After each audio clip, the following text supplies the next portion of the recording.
자, 231조 양도 또는 취득식이 들어가 있습니다. 원래 전통적인 출제 부분이었어요. 전통적인 출제 부분. 다만 과거에 워낙 많이 나오다 보니까 최근에는 단독 문제로 잘 못 나오는데 2014년도 개정돼서 나올 거다라고 했는데 역시 나왔죠. 내년 2015년도에도 역시 뭐 나올 가능성은 상당히 있는 부분입니다. 여기서 제일 보셔야 될 것이 여러분 매매 등 유상과 무상 취득을 잘 보셔야 됩니다. 가장 일반적인 거죠. 물론 2014년도 개정된 것은 신축한 건물의 취득 시기가 개정됐지만 일단은 여러분 매매 등 유상 양도 보죠. 이제 과세대상으로 확정이 되면은 이제 양도 차익을 계산해서 양도소득세를 계산해야 되는데 양도소득세를 계산하려면 두 가지 가액이 주어져야 됩니다 그랬어요. 무슨 가액과? 취득가액과. 무슨 가액이? 양도가액이 주어져야 되죠.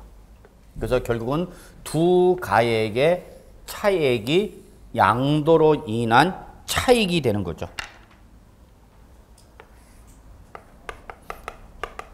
요 양도 차익을 양도하는 과정에서 실현된 소득으로 보아서 과세를 하겠다는 게 바로 양도소득세입니다. 그러면 결론은 양도가액과 취득가액 두 가지가 제시가 돼야 되죠. 예를 들어서 요게 뭐 6억 원이었고요. 4억 원이었다 봅시다. 그러면 어렵게 생각하지 마시고요. 얼마 주고 사서 4억 원에 취득해서 얼마에 양도했다는 얘기야? 6억 원에 양도했다 그 얘기야. 그러면 여러분 이 양도를 해서 차익은 얼마 발생했어요? 2억. 요 2억을 양도하는 과정에서 실현된 뭐로 보겠다? 소득으로 보겠다는 얘기야. 요 양도 차익 2억 원을 양도함으로 인해서 실현된 소득으로 모아서 뭐 하겠다? 양도 소득세 과세하겠다 그 얘기입니다 여러분. 여기 대해서 양도 소득세 때려야 되겠다 그 얘기입니다. 그러면 여러분 결론은 양도 차익을 계산하면 양도가액과 뭐가 주어야 된다고요? 취득가액. 그러면 이 양도가액과 취득가액을 확정시키려면 어느 시점에서 양도한 걸로 보고 어느 시점에서 취득한 걸로 볼 거냐. 그래서 그 취득 시점과 양도 시점을 결정해 놓고 그 결정된 취득 시점의 가액이 뭐가 되는 거고? 취득가액. 양도 시점으로 결정된 시점에서 가액이 뭐가 되는 거고? 양도가액이 되는 거죠. 그래서 양도소득세를 계산하기 전에 앞서서 그러면 언제 양도한 걸로 보고 언제 취득한 걸로 볼 거냐 그 얘기죠.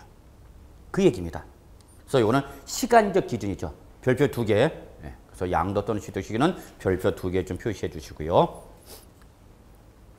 그러면 이게 바로 공인중개사가 여기가 개입되는 거죠. 부동산의 매매면 바로. 그러니까 제일 중요한 규정이죠. 공인중개사가 반드시 알아야 할 규정이죠. 언제 양도한 걸로 보냐 그 얘기예요. 그러면 이 양도 시기는 역시 뭐와 원칙과 또 뭐로 나눠져요 여러분? 예외로 나눠지죠. 그 얘기예요 여러분. 그러면 원칙 언제 양도한 걸로 봐라? 사실상 대금 청산일입니다. 대금 청산일. 굳이 다른 말로 말한다면 요거는 사실상 뭐와 같은 말이죠 여러분? 잔금 지급일과 같은 말입니다. 그래서 우리 취득세에서 취득 시기를 결정할 때는 언제 취득한 걸 본다고 그랬어요 여러분? 잔금 지급일에 취득한 걸로 본다고 그랬어요. 그래서 취득세는 잔금 지급일로 표현했는데 양도소득세는 잔금 지급일로 표현하지 않고 뭐로 표현하고 있어요 여러분? 대금 청산일로 표현하고 있죠. 그 어떤 분은 난 세법은 저래서 짜증나. 똑같은 매매 당사자인데 취득자는 잔금 지급일인데 양도소득은 뭘로 표현하고 있다? 대금 청산을 표현하고 있다는 얘기죠. 그러나 이거는 같은 의미로 보셔도 되는 거죠. 실무에서는 이게 같은 날이죠. 다만 우리 소득세법 시행령에는 사실상이란 말이 생략되어 있습니다. 그러나 이거는 당연히 실질 과세 원칙에 따라서 그리고 대법원 판례에 따라서 당연히 사실상입니다. 그러니까 매매 계약서에 적힌 날이 아니다는 얘기죠. 그러면 양도소득세에서 잔금 지급일로 표현하지 않고 왜 대금 청산일로 표현했느냐? 수험생 헷갈리게 하기 위해서인 거냐? 아니죠. 취득세는 누구 기준이고? 취득자 기준이죠. 취득세는 누구 기준? 취득자 기준이야. 그러면 양도소득세는 취득자 기준이 아니라 누구예요, 여러분? 양도자 기준이죠. 어? 이상한 표정 짓는 거 아니야? 취득세는 누구 기준이야? 취득하는 사람 기준이잖아, 여러분. 취득하는 사람 입장에서 본다는 얘기야. 그러면 취득하는 사람 입장에서 소유권을 취득하니까 잔금을 어떻게 되는가? 지급하고 소유권을 넘겨받는 거죠. 그러니까 그 사람 입장에서는 어떤 날이어야 되는가? 잔금 지급이죠. 근데 양도소득세는 취득자 기준이 아니라 누구 기준이라는 얘기야? 양도자 기준이라는 얘기죠. 이해하시나요? 자, 우리가 제일 좋아하는 이거 합시다. 갑이 을한테 매매했어요. 그러면 갑은 양도자고 을은 뭐가 되는가? 취득자죠. 그러면 을 입장에서는 뭐가 와서야 되는 거고? 취득세 과세가 되는 거고, 갑 입장에서는 뭐가 와서야 된다고 여러분? 양도소득세 과세가 되는 거죠. 그럼 취득세는 취득자 기준이니까 어떤 날로 표현했는데? 잔금 지급일로 표현했는데, 양도소득세는 을이 아니라 누구 기준이니까? 양도자 기준이니까 양도자는 잔금을 받는 사람이야? 잔금을 지급하는 사람이야?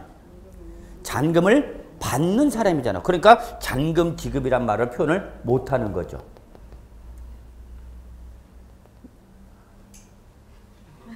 맞아. 아무것도 아니야. 여러분. 이상하게 여러분 요 강의실에서 나가기만 하면 이 세상에서 가장 똑똑한 사람이 되는데 어디만 앉으면 의자에만 앉으면 그냥 멍 때려져. 그죠? 이상하게 모든 게 다 어려워 보여. 근데 나가면 여러분이 다 아는 거야. 모르는 게 하나도 없어. 여러분이 그동안 다 인생 살아오는 과정에서 다 경험하고 느꼈던 것들이기 때문에 뭐 그냥 얘기하면은요, 맞붙으면은 제가 가끔다 이렇게 학생들하고 식사를 하다 보면은 얘기하죠? 그러면 나가서 얘기하면 제가 게임이 안 돼요. 청산 좋습니다. 근데 이상하게 어디만 앉으면, 여기만 앉으면 제정신이 아니래 뿌얘지면서 제가 무슨 소리 하나 싶기도 하고 그래요. 저도 그래요. 저도 지금도 제가 나름대로 개인적으로 공부하는 게 있어갖고, 예, 금융투자협회나 이런 데 가서 교육을 받으면 저도 가서 졸아요. 껌뻑 뭐 침도 흘리고. 그래서 조금 이따 지나보면은 책이 뻣뻣해 침에 젖어갖고. 근데 여기 오면은 또 요 앞에 쓰면은 존다고 뭐라 그러죠? 자, 여러분 제가 지금 얘기하고 싶은 건 이거예요, 여러분. 취득세에서는 뭘로 표현했는데? 잔금 지급으로 표현했는데, 양도소득세는 잔금 지급으로 표현하지 않고 뭐라고 표현한다? 대금 청산을 표현한다. 그러면 이렇게 달리 표현하는 이유는 왜 그런 거냐? 취득세는 누구 기준이고 취득자 기준이고, 양도소득세는 누구 기준이다 보니까 양도자 기준이다 보니까 양도자 입장에서는 잔금을 지급하는 사람이 아니라 잔금을 받는 사람이야. 그래서 이 표현을 뭐라고 표현한가? 대금 청산일로 표현한 겁니다. 이해하셨나요? 같은 날이야, 다른 날이야? 같은 날이야, 같은 날. 다만 취득세는 요 잔금 지급일 두 가지로 구분했죠. 무슨 날과? 사실상 잔금 지급일과 계약상 잔금 지급일 두 가지로 구분했던 거였죠. 이때 사실상 잔금 지급일로 갈 거냐, 계약상 잔금 지급일로 갈 거냐는 취득의 유형에 따라서 결정됐죠. 그래서 취득의 형태가 국지회수 공판장과 부동산 거래 신고와 검증이 이루어진 취득, 즉 거래 사실을 객관적으로 확인할 수 있으면 어디로 가는 거고? 사실상. 단순히 개인 간의 매매면 어디로 가는 거야? 계약상으로 갔죠. 기억나시나요? 예, 묻는 놈이 나쁜 놈이죠? 스키야, 몇 주 전 걸 물어보냐? 이해되셨죠? 그런데 양도소득세는 무슨 말이 없어요? 예, 계약상이란 말이 없어요. 양도소득세는 절대 계약상이란 말이 나올 수가 없습니다. 그러니까 출제원이 아주 좋아하죠. 다시 한번, 취득세는 취득의 유형에 따라서 사실상 아니면 뭐예요, 여러분? 계약상, 둘 중에 하나가 나오지만 양도소득세는 오로지 뭐만 나온다고, 여러분? 사실상만 나오고 뭐는 나오지 않는다? 계약상은 안 나온다는 얘기예요. 그러니까 시험에서 양도 또는 취득시를 설명하는 데서 약정 지급일 또는 계약상 이런 말이 나오면 맞은가 틀린가? 무조건 틀렸다는 얘기입니다. 출제자 입장에서 문제 만들기 좋죠, 뭐. 이게 원칙. 그래서 언제 양도한 걸로 말하 결론? 사실상 대금 청산이죠. 그게 원칙이죠.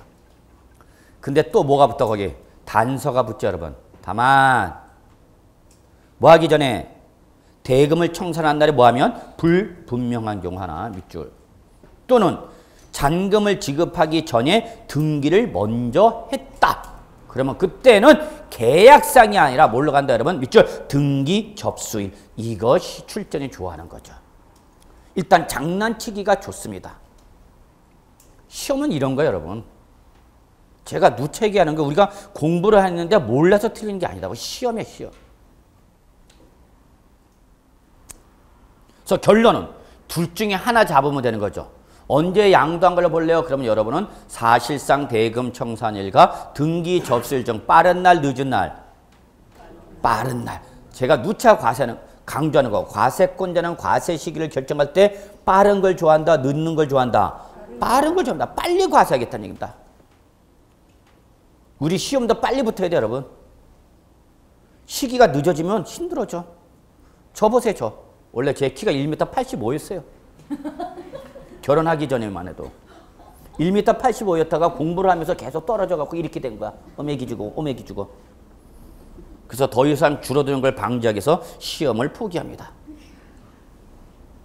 그래서 항상 저를 타산지 저로 삼아갖고 여러분 난 쟤처럼 되지 말아야지.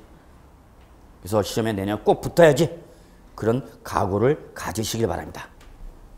자, 그래서 결론 내릴게요. 언제 양도한 걸로 보냐? 사례 문제가 나왔다. 사례 문제 나왔다. 그럼 여러분은 딱 두 가지만 잡아내면 돼요. 뭘 잡아내고? 사실상 대금 청산이가 뭘 잡아내고? 등기 접수를 잡아내서 둘 중에 어떤 날? 빠른 날. 요 두 개만 보면 돼. 다른 건 다 뻥입니다.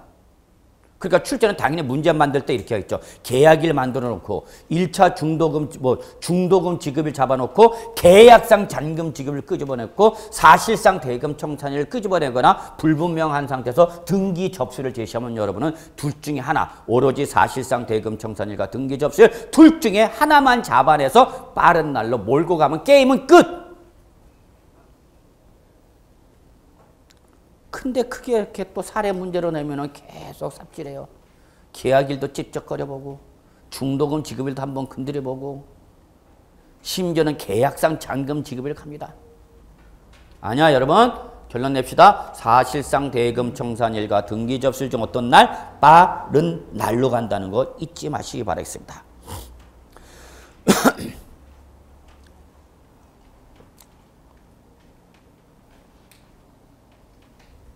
근데 거기 무상이 도망갔다? 무상이 이게 지금 편집하는 과정에서 아마 덮어졌네요. 덮어졌어. 그래서 제 카페에 가면은 요게 횡으로 되어 있습니다. 원래 제가 여기에 넘길 때는 횡으로 돼갖고 횡 쪽으로 표시돼갖고 쭉 다 있는데 여기 편집하는 과정에서 종 쪽으로 이렇게 편집하는 거에서 아마 잘렸나 봐요. 그래서 제 카페에 가면 이렇게 횡으로 보는데 횡이 더 보기가 좋아요. 그래서 카페 오시면은 그거 할 수 있으니까 클릭할 수 있으니까 주시고. 자 어쨌거나 무상 갑시다. 자 보세요 여러분. 이거 잘 보셔야 돼요. 실무 나가면 진짜 중요한 거 여러분. 실무 나가면 민계공 까부지 말라고 그래. 자 보세요 여러분. 자 지금 제가 양도를 했는데요. 양도로 한 자산이 중간에 상속을 받았거나 중간에 증여받은 자산이었다 그 얘기입니다. 즉 다른 말로 말하면 당초 피상속인이 취득해서 보유로 하다가 상속이 개시가 됐죠. 상속이 개시가 되면 소유권이 피상속인으로부터 누구한테 넘어가는 거죠? 상속인에게 넘어가 있죠. 그래서 상속을 받아서 누가 갖고 있다가 상속인이 갖고 있다가 양도하였다 그 얘기입니다. 그러면 이때는 시간이 두 개 나오는 거죠. 어떤 날과 상속 개시일과 피상속인의 당초 취득일 두 가지가 제시가 되겠죠. 그러면 이때는 요 상속받은 자산을 양도했을 때 요 양도 시점에 대응되는 취득 시기는 피상속인의 당초 취득일로 할 거냐 상속 개시일로 할 거냐 둘 중에 하나를 골라야 된다 그 얘기입니다. 결론. 상속받은 자산을 양도하면 양도 시점에 대응되는 취득 시는 언제다? 상속 개시일이 되겠습니다. 증여받은 자산이다. 그러면 이때는 누가 취득한 거고 증여자가 취득해서 증여로 인해서 누구한테 넘어온 거죠? 수증자한테 넘어온 거죠. 그래서 수증자가 뭐 하다가 보유하다 양도했다. 그러면 그 수증자가 양도할 시점에 대응되는 취득시는 언제다? 증여받은 날이 되겠습니다. 요때에 요 상속이나 증여를 받았으니까 당연히 여기 대해서 뭐가 과세가 되죠? 여러분 이 당시에 상속세나 또는 뭐가 과세가 되는 거죠? 증여세가 과세가 될 뿐만 아니라 이 당시에 뭐가 과세가 됐죠, 여러분? 상속을 받았거나 증여받았을 때 상속세, 증여세 과세가 되는 거는 물론이고 뭐가 과세됐어요, 이때? 취득세 과세됐잖아요, 여러분. 그러면 우리 상속을 받았을 때 취득세는 언제 취득한 걸로 본다고 그랬죠, 여러분? 상속 개시일이죠, 상속 개시일. 자꾸 외우려고 그러면 안 돼요, 여러분. 그냥 흐름을 이해하시면 돼요, 여러분. 상속을 받았잖아. 누가 상속을 받은가? 상속인이. 그럼 상속인이 이 언제 취득한 걸 보냐? 언제 넘어왔어? 당연히 상속 개시일이죠. 증여를 받았어. 그러면 증여받은 시점은 취득세는 언제로 받았어요, 여러분? 취득세는 계약일이죠, 계약일. 에이, 집에 갈까? 그러니까 지금 제가 지금 말씀드리고 싶은 거는 상속으로 취득했을 때는 상속세나 양도소득세나 취득세나 다 하나같이 언제 취득한 걸 본다?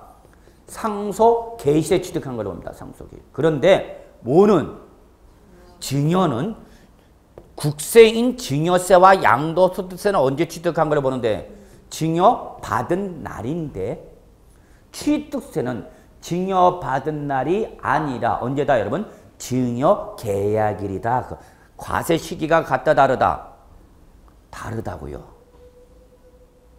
이걸 증여받았어야 하는데 증여를 받아본 적이 없으니까. 증여받으려면 어떻게 돼요, 여러분? 증여받으려면 어떻게 돼? 일단 여러분 증여받으려면 계약서를 작성해야 됩니다. 어떤 계약서? 증여계약서 작성해야죠. 계약서를 작성해서 증여자와 수증자가 나타날 것이고 증여 목적물이 나타나겠죠. 그래서 뭘 작성한다? 증여계약서가 작성되면 그 증여계약서가 작성된 날을 우리는 뭘로 보고? 계약이라고 보죠. 그러면 당사자 간의 원만한 합의에서 증여가 이루어졌다라는 걸 제3자가 증인을 서야 돼. 그걸 뭐 하는 거죠, 여러분? 공증을 받죠.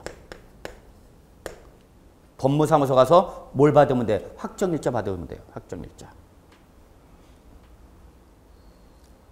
확정일자. 그래서 공증을 받아서 어디 가서 등기소 가서 뭐 해야 돼요, 여러분? 이전 등기하셔야죠. 요게 같은 날에 이루어질 수도 있고 다른 날이 될 수도 있는 거죠. 그러면 자 지금 요거 그려놓으세요. 요거 저거는 그려놓으시라고요. 취득세는 언제 취득한 걸 보는데 계약일에 취득한 걸로 봅니다. 계약일에. 실제 증여받은 거와 관계없이 무조건 계약서 작성일에 취득한 걸 본다는 얘기야. 그런데 뭐는 증여세와 양도소득세라는 국세 쪽에서는 언제 증여받은 날, 이 날을 증여받은 날로 보는 거예요. 증여받은 날, 이거 그냥 증여일로 표현했는데. 그래서 이때 증여받은 날이 언제냐는 것은 시험에 절대 안 나와요. 왜 안 나오냐면 증여받은 날에 대한 시간적 기준은 우리 양도소득세에 나와 있는 것이 아니라 상속세 및 증여세법에서 규정하고 있어요. 근데 상속세 및 증여세법은 우리 시험 범위도 아니다. 아니야. 그래서 시험에 절대 안 나와. 그냥 여러분은 어디까지만 보면 돼요. 증여받은 날. 그러면 상속세 및 증여세법에 따르면 언제 증여받은 걸로 볼 거냐? 그거는 목적물에 따라서 달라지네. 부동산은 언제? 등기일에 증여받은 걸로 봅니다. 동사는 인도일에 증여받은 걸로 봅니다. 그럼 우리는 타켓을 어디다 잡으면 부동산으로 타켓을 잡으면 결론 언제 증여받은 날로 본다? 등기 접수일.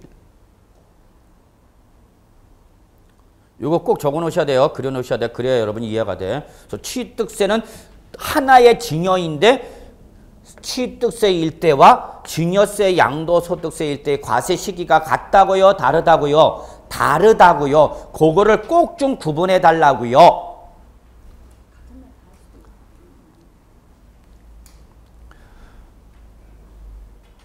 자, 그래서 여러분 취득세는 언제고 여러분? 계약일. 그리고 증여세와 양도 언제? 증여받은 날. 단 이날은 같을 수도 있고 뭐 할 수도 있다. 다를 수도 있다는 얘기야. 그러나 세법에서 규정할 때는 분명히 구분해서 정리해달라 그 얘기입니다. 이해되셨나요? 네, 출전 장난치기 좋죠.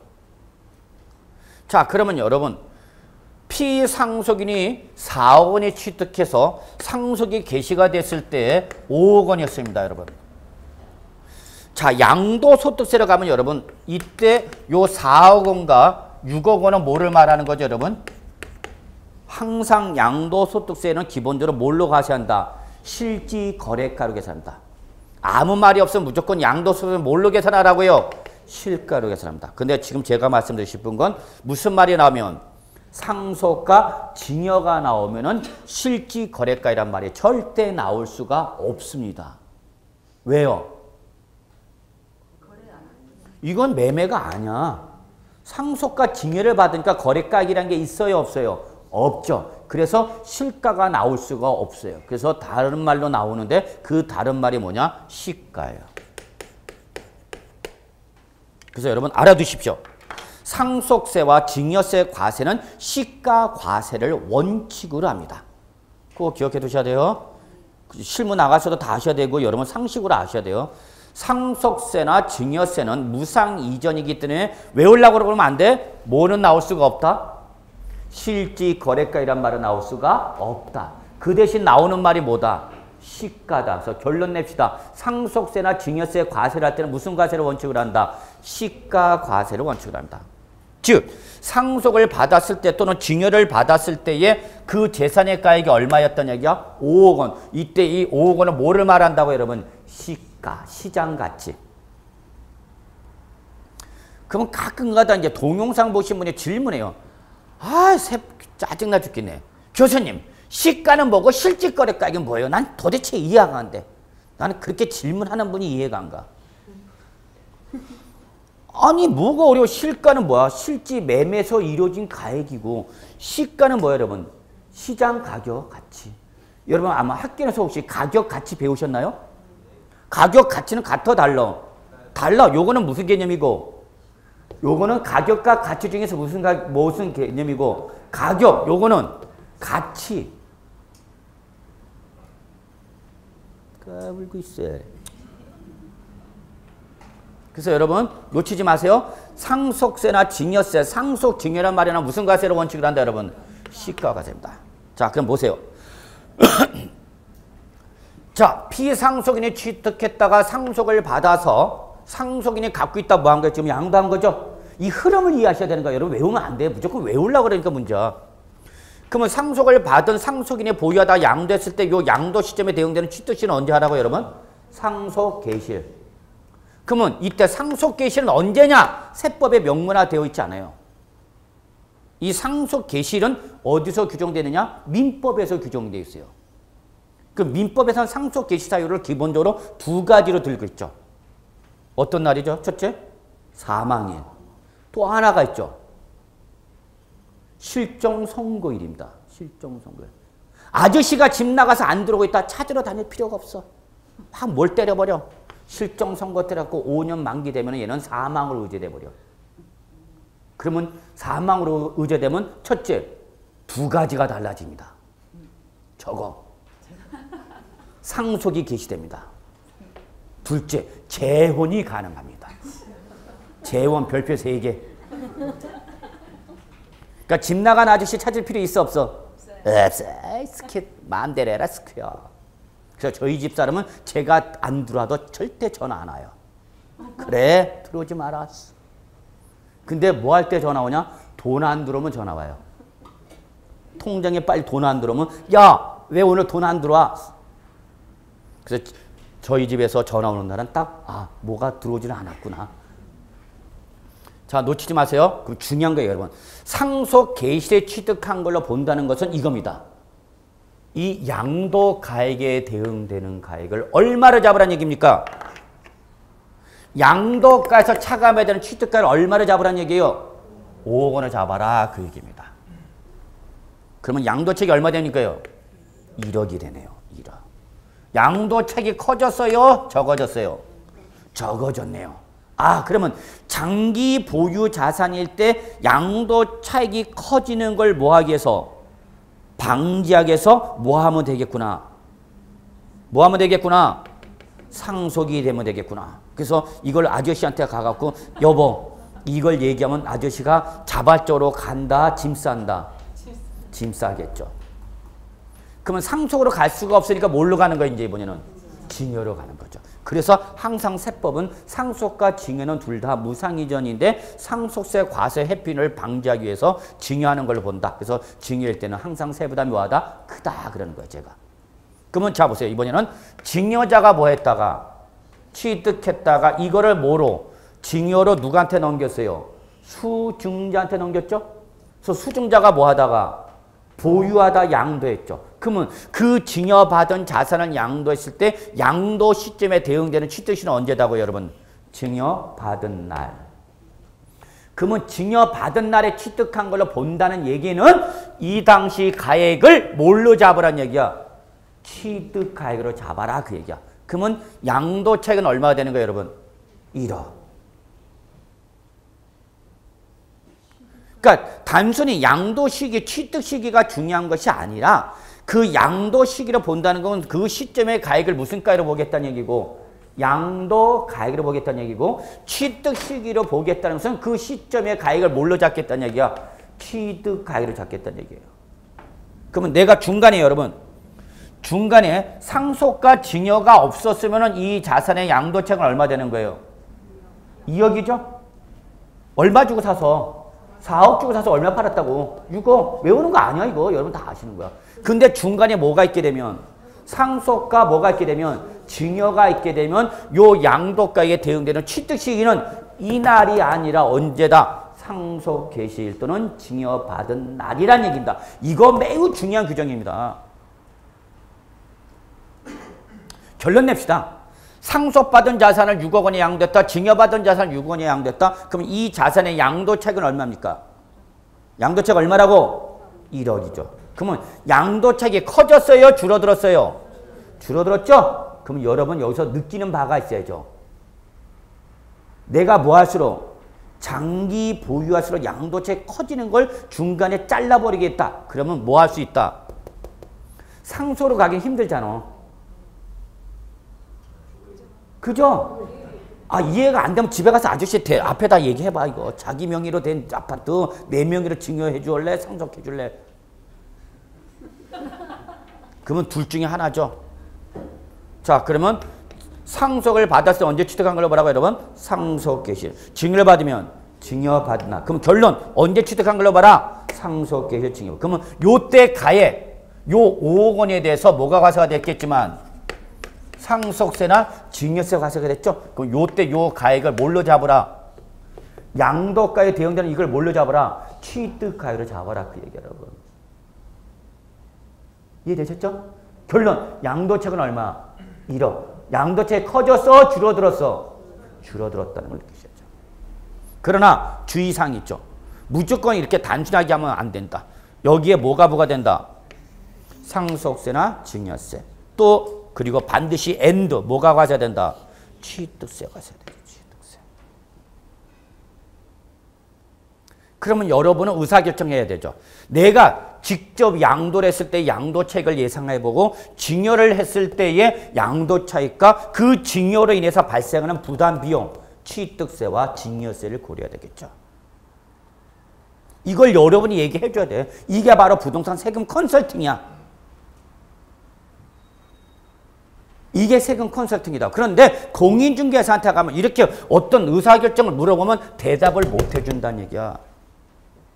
비교를 못 해준다는 얘기야. 직접 양도했을 때 과세가 예상되는 양도차익과 증여를 통해서 양도했을 때 과세가 되는 양도차익을 이걸 여러분이 비교해서 이게 더 세부담이 줄어드니까 이 방식을 취합시다 라고 공인중개사가 얘기를 해줘야 되는데 못 해준다는 얘기야. 이놈의 공인중개사한테 가서 뭘 물어보기만 하면 맨날 딴 사람한테 토스해. 세무를 물어보면 세무사한테 가서 세무장한테 연락해주고, 민법 등 법률적 문제를 물어보면 법무사한테 넘기고.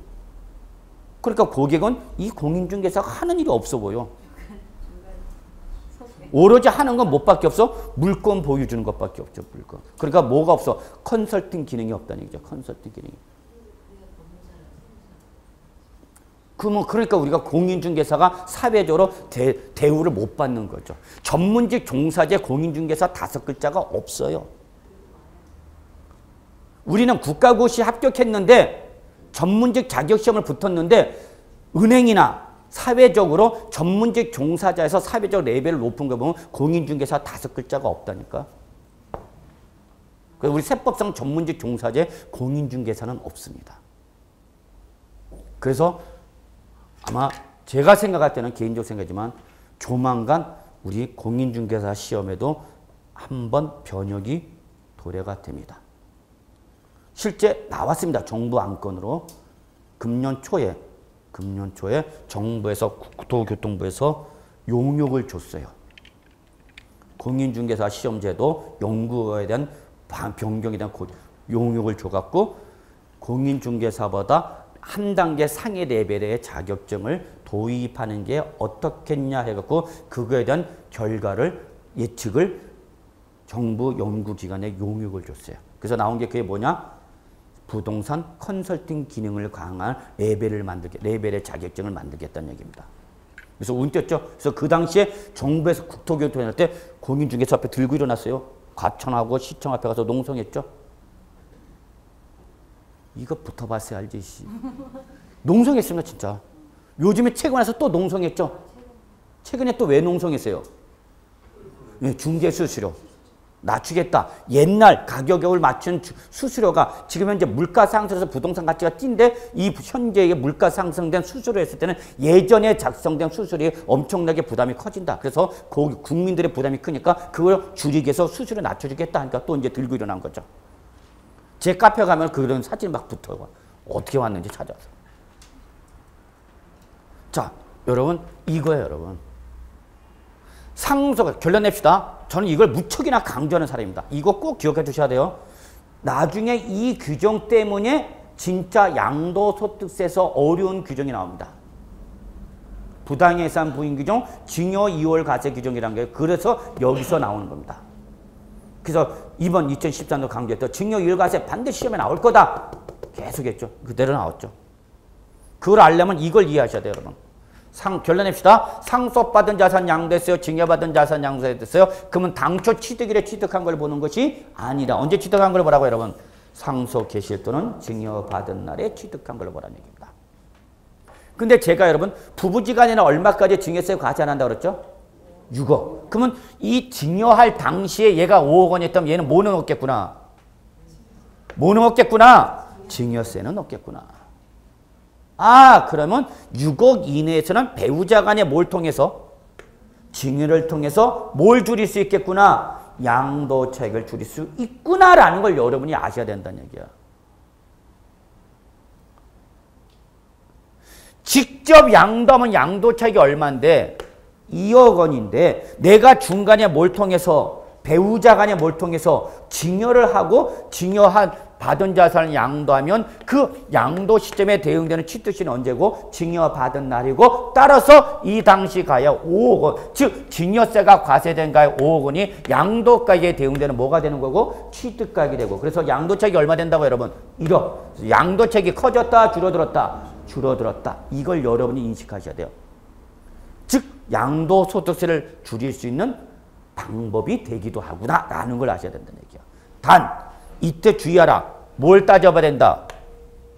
뭘 따져봐야 된다? 이 당시 증여세와 뭐를? 취득세를 따져봐야 되겠죠. 취득세 증여받은 몇 프로? 3.5%. 상속을 받은 몇 프로? 2.8%. 이 부담이 들어간다는 얘기죠. 그럼 이 들어가는 비용보다는 줄어드는 양도차익이 커야 돼? 작아야 돼? 이 부담액과 취득세 부담액과 줄어드는 양도차익이 줄어드는 양도차익이 커져야 돼? 커야 돼? 작아야 돼? 얘가 더 커야죠. 줄어드는 양도차익이 더 커야만 이 증분 비용보다 증분 수익이 더 커지는 거죠. 그러면 그때는 의사결정 해야 돼, 안 해야 돼? 해야죠. 그걸 여러분이 판단해 달라는 얘기야, 여러분이. 해줄 수 있겠어요? 실무 나가고? 예, 해주실 수 있어야 된다. 해주실 수 있는 분은 살아남는 것이고, 그냥 매매 임대차 물건이나 보러 가면은 그거는 이제 계속 손가락만 빨고 있는가 손님 오길 기다리고 있어야 되는 거예요. 근데 신기하게도 공인중개사 사무실 가면 이런 글자가 적혀 있습니다. 세무상담, 법률상담, 공경매상담, 투자상담, 모든 상담이 다 이루어져. 공인중개사 자격증만 취득이 되면 전지전능하신 분이 되죠. 세무상담, 법률상담, 투자상담, 경공매. 여러분 많이 보셨죠? 보셨잖아. 그래서 한번 공인중개사협회 제재가 들어옵니다. 변호사협회와 세무사협회에서 제재 들어옵니다. 야, 무슨 공인중개사가 그 자격증 취득해서 법률상담, 세무상담은 오로지 누가 하는 건데 변호사, 세무사 등이 할 수 있는 건데 그걸 왜 니네가 다 하니? 하고 한번 협회에 경고가 들어옵니다. 다 못 쓰게 하라. 쓰게 하면은 변호사법 위반이나 세무사법 위반으로 다 걸어버리겠다. 한번 제재가 들어왔어요, 협회에. 그래서 요즘은 잘 안 씁니다. 예전에는 공중개 사무실 보면 무슨 상담 쭉 다 써놨죠. 전지전능하신 분에서 인생 상담까지 이루어져. 근데 공인중개사가 그게 매력이죠, 뭐.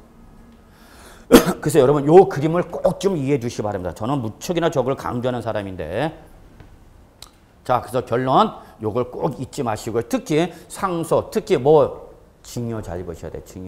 증여는 출전이 장난치기 좋다. 취득세에서의 과세 시기와 양도소득세에서 과세 시기가 같다고요? 다르다고요? 다르다고요. 분명히 인식해 주시기 바랍니다. 자, 이렇게 보시고요. 맨 마지막에 우리 세법에 이런 규정이 있어요. 의제 취득 시기. 실무 나가면 종종 이런 일이 발생합니다. 의제 취득 시기는 글자 그대로 실제 취득 시기와 관계없이 법률에 의해서 취득한 시기로 의지하는 겁니다.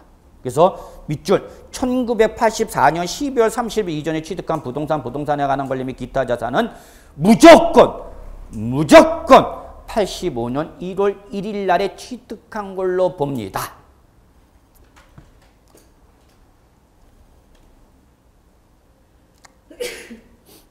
근데 여러분 실제 취득 시기는 지금 1990년대, 1980년대, 1970년대, 1960년대도 취득할 수가 있었죠. 그러면 무한히 이 의제 취득 시기는 자 보세요. 이 취득 시기가 무한히 과거로 가는 걸 잘라버리겠다는 게 바로 의제 취득 시기입니다. 절단시켜버리겠다는 얘기입니다. 취득 시기가 무한히 어디로 가는 거? 과거로 가는 걸. 제가 주택은행 입회해갖고 첫 번째 장기주택자금 대출 금액이 그 당시에 한 호당 얼마 대출 금액이냐? 2천만 원이었어요. 2천만 원. 대출 2천만 원을 받으면 어느 정도 주택 구입이 가능했다는 얘기입니다. 그때는 억이 안 넘어갔을 때니까. 억으로 넘어갈 때는 언제입니까, 여러분? 주택 가격이 억으로 넘어간 게 바로 노태우 정부의 수도권 신도시.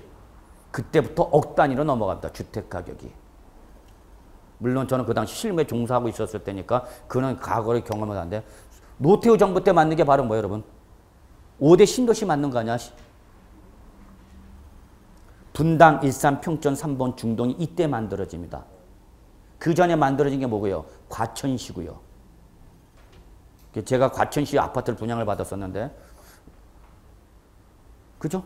이 당시 신도시, 수도권, 분당, 일산, 평촌, 3번, 중동이라 신도시, 5대 신도시가 만들어지면서 건설 갑자기 아파트 공급이 늘어나니까 공급 요소가 딸리는 거죠. 공급 요소가 딸리니까 그 건축 자재 중에 일부가 모래 같은 게 이게 정상적인 모래가 아니라 막 판 거예요. 그래서 들어간 게 어디예요? 일산 막 들어가고 그랬죠, 모래. 그래서 문제 많이 나왔어, 그때. 아니 여러분 부동산 전문가가 되고자 하신 분들 아니야? 지금 주식 얘기하고 있나 내가? 부동산 전문가라면 부동산은 어떤 히스토리도 여러분이 아셔야죠. 특히 부동산 정책은 정부 이 정책에 큰 영향을 받아야 안 받아요? 엄청난 영향을 받죠. 정권별로, 정부별로 부동산 정책이 하늘과 땅 차이입니다, 여러분. 그런 흐름도 좀 보실 수 있어야죠. 자, 그래서 이 취득 시기가 예를 들어서 1980년대, 1970년이야. 자, 1970년대 그 당시에는 주택이 뭐 1,000만 원 단위였죠. 몇 천만 원. 근데 지금 팔니까 얼마? 6억 단위야. 그러면 이 당시에 장기 보유한 자산을 비교하면 양도차익이 얼마 돼요, 여러분? 이 당시에 1,000만 원 있어, 취득가액이. 양도차익 계산해서 6억 원이 양도했을 때. 이해하시죠? 무슨 말 하는지 이해하시죠? 이때의 물가와 이때의 물가가 직접적 비교가 된다, 안 된다? 안 되는 거잖아요, 여러분. 뭐 다 아시다시피 어르신들 옛날에 뭐 버스 타니 뭐 20원 토큰 뭐 그런 거 다녔잖아요, 여러분. 왜? 그런 시절이 있었냐고? 있었어. 사람아. 20원 내고 학교 다녔다, 나는. 그죠? 까불고 있어. 그러니까 이렇게 취득 시기가 여러분 보세요. 이해를 하셔야 돼요. 자꾸 세법은 무조건 외우려고 그러죠. 취득 시기가 무한히 과거로 갈 수가 있으니까 과거로 가다 보면 이때 물가와 직접적 지금 현재 시점 물가를 직접 비교하기는 뭐하니까 무리가 따르니까 그냥 인위적으로 뭐 해버리겠다. 잘라버리겠다. 이게 바로 뭐예요, 여러분? 의제 취득 시기입니다. 결론. 부동산은 이 취득 시기가 이 전 과거로는 절대 못 갑니다. 그래서 그날이 언제야? 1985년 1월 1일 날로 잘라버리겠다. 그게입니다. 예, 알았어요. 제가 다시 얘기할게요. 세무서에다. 자, 길다고. 자, 그래서 여러분 요걸 뭐라 한다, 여러분? 의제 취득 시기. 그러니까 이전에 취득했다. 그러면 무조건 일로 오란 얘기야. 일로 오라. 그러면 이 의제 취득 시기는 여러분 양도자한테 유리한 규정이에요? 불리한 규정이에요? 어? 양도자한테 이 규정이 유리한가 불리한가? 유리하죠. 취득가액이 줄어드는 걸 어느 정도 잘라버리겠다는 규정이다. 이걸 뭐라고 한다, 여러분? 의제 취득 시기. 소위 말하는 무슨 규정이야? 의제 규정, 간주 규정이죠. 뭐뭐 한 걸로 본다. 끝자를 보세요. 뭐뭐 한 걸로 본다. 그러면 실제 취득 시기가 이와 다르더라도 무조건 법률에서 1985년 1월 1일 날에 취득한 걸로 보겠다는 얘기입니다. 그러니까 오래전에 취득하신 분은 여기서 잘려버리는 거죠. 취득 시기를. 무조건 여기서 다 잘립니다. 예. 정리되셨나요? 예. 자, 그래서 여기까지 설명을 드렸고요. 넘어가죠. 232조. 예. 여기 딱 보는 순간 여러분 이제 짜증나기 시작합니다. 지대로 짜증납니다. 예. 그래서 10분 쉬었다가 이제 양도소득세 구체적으로 어떻게 계산하는가 살펴보도록 하겠습니다. 자, 10분 쉬겠습니다.